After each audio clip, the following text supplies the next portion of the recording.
Bless the Lord. I think Brooke's gonna stop whining. What y'all think? Thank you for clicking on the video. Welcome back to the channel. This is another review for The Real Housewives of Salt Lake City, Season 2, Episode 5, Jen and Barrett. Coach Shy is outside shoveling snow, and he got a whole attitude. He is annoyed, okay? Because Jen come out there trying to give him a coat. And he's like, I've been out here about 6 hours and ain't nobody tried to bring me shit. No, I don't need your coat. She was trying to do something for the cameras and he wasn't here for it. Jenny and her husband in their closet. He's getting ready for work. I guess he got a meeting or something. She's tying his tie. Mary's baking cookies. Lisa, she sits down with her husband to rehash the party. Of course, Lisa is the victim. Whitney is the common denominator. And I think she's delusional. Lisa loves to paint. It's always everybody else. I just don't know why. Excuse me. Let me get her voice. I don't know why everybody is always coming for me. Like, it's just not me all the time. Whitney, it's Whitney. Girl, please. It's not Whitney. It's you. It's you, Lisa. It's you. He tells her, he's going to be the devil's advocate here. And he suggests that they sit down one-on-one, hash it all out so that they can leave it all in the past. Like, they got to get to a common ground because, you're on the show together. That's your coworker. Whitney is doing homework with the kids when Mary drops by. And Whitney, so, she's so surprised that Mary bakes. She asking for baking lessons. And Mary is like, not today. Not today. And then she goes in on this story about a member of the congregation who's somebody in their family passed away like that day before. They were in a car accident. And then she gave us all the details of the car accident. So the child or the person was ejected out of the sunroof, off the thing, off the bridge area on down into somebody else's property. And the kids are like, same with Whitney. Everybody looking like, now why you thought we needed to know them kind of details?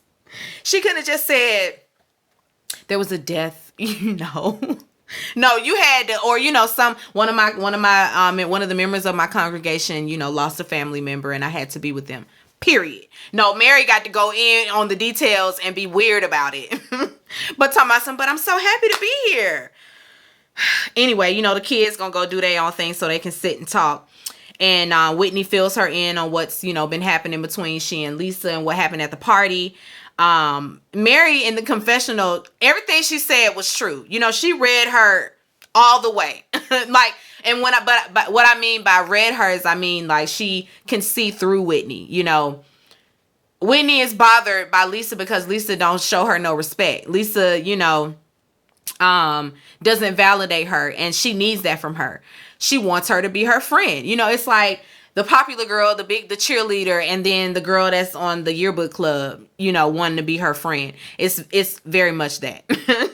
And, it drives Whitney crazy that Lisa pays her dust, and so she really wants to be her friend, and Mary can see that. Mary's like, it sounds to me like you want her to be your friend. She be giving the girls all the truths. She don't sugarcoat for them. Heather's daughter gets home. They beeline to the computer to check the emails. She applied to the UC of Santa Barbara and she got in. So congratulations to her. She going to college. Well, she applied to, I think, 5 other schools. So she's still waiting back to hear from everybody. But this one was her top choice. So we shall see if she chooses this school. Jen, she's meeting Brooks. And a week earlier, he wasn't ready to meet, but he ready to meet now. So they gonna meet and talk things out. Meredith accompanies him. She comes, but Brooks tells her, we can talk alone. So Meredith goes and sits at the bar. Jen, she explains herself and explains, what happened. It wasn't me personally, but I take full responsibility because it's my team. I apologize, all of that. She gives her whole spiel. And Brooks is just like, well, it's been hard for me, and yeah, I'm not gonna get emotional again, but it's just those words, those same words that I've heard all my life, and they've been used as like weapons against me, and like it's just the same thing, and oh my god, and I'm not gonna get emotional again. Okay, Brooks. Okay, Brooks. Brooks say, I ain't told nobody I was gay. I'm still working through that. I don't know what he's working through, but he say he's still working through. I can respect that. If you ain't said out your own mouth, I'm gay, then shouldn't nobody be saying it for you. That's the bottom line. So we understand Brooks, okay? Jen apologizes for him seeing her GG, because she don't want to say vagina. She's tired of saying vagina, so she says she apologizes for, the fact that he saw her GG. She gets tearful as well. They hug it out. Meredith joins the back, comes back to the table. It's all good. Everybody's good. She apologizes again to Meredith, Jen is on her apology tour, but with them, I really feel like she genuinely is sorry for how, things went down. Seth and the boys get together for drinks, all the husbands. And, they're discussing the wives. Well, no, they say they're not going to discuss the wives. So they talk about the sex life and, guy talk. I should have fast forwarded. But they have their little time together. They all are like, I think our wives can do it. We can do it. I think our wives can come back together. Then we see a whole montage of why that ain't going to happen. All those different times where they yelling and screaming at one another. So, yeah. This gonna take some work, guys, but hopefully they can. Whitney and Jenny meet for lunch. They talk work-life balance. This is just a getting to know you type of meeting. Whitney says that she was hesitant because Jenny is Lisa's friend, and she and Lisa don't really see eye to eye. They ain't really getting along. They talk about kids. Whitney wants more kids, but she can't have more kids because her husband got a vasectomy, so that's done. Their agreement was 2 kids, especially since he got 3 grown kids. So their agreement was, I'll give you 2, and that's it. And so that's all they got. Jenny, on the other hand, is like, well, see, we different because I don't even want them anymore. I don't want no more kids, but my husband does. Whitney is like, well, what about a surrogate? She said, did you not hear me? I don't want no baby. I don't want to push one out, and I don't want one in my home. Okay? My baby is 9, and she's very independent. Ain't nobody waking me up in the morning for food. Like, Jenny is good. She don't want no more babies, okay? When they do talk about Lisa, Jenny kind of makes excuses for Lisa. And her excuses were like, Jenny comes with the facts. Like, she doesn't really say anything. I mean, not Jenny, Lisa. Lisa doesn't say anything that's not really facts. And I was thinking, what are you talking about, Jenny? What are you talking about, girl? Have your friend back, okay? By any means, have your friend back. But it's cute. Their little interaction is cute, I guess, the start of a little friendship, hopefully, because that is Lisa's friend. Meredith and Heather, they go skiing. And, afterwards they talk about the kids. Heather needs to have the sex talk with her daughter since she's going to college. Meredith says she's had the sex talk with her kids, and they're pretty open when it comes to sex. And I'm like, oh, they are? You told us that Brooks ain't told you nothing. So what sex life he talking to you about? I know he ain't out there knocking down girls, so what you and Brooks be talking about? Meredith, girl, okay.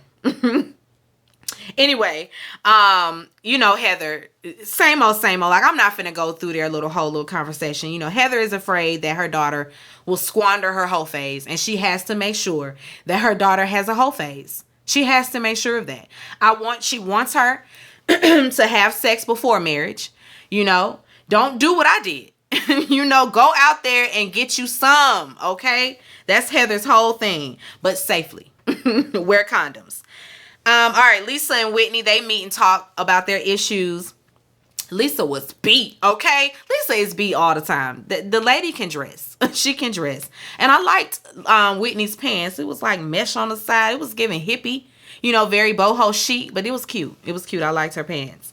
Anyway, they meet. You know, again, Lisa's never the one that's the cause of the problem. You know, it's never been her intention to be mean. That's not my intention. It's not my intention. And people always try to speak for me and say that they can think for me, and it's just, no, we are going off of what you give, Lisa.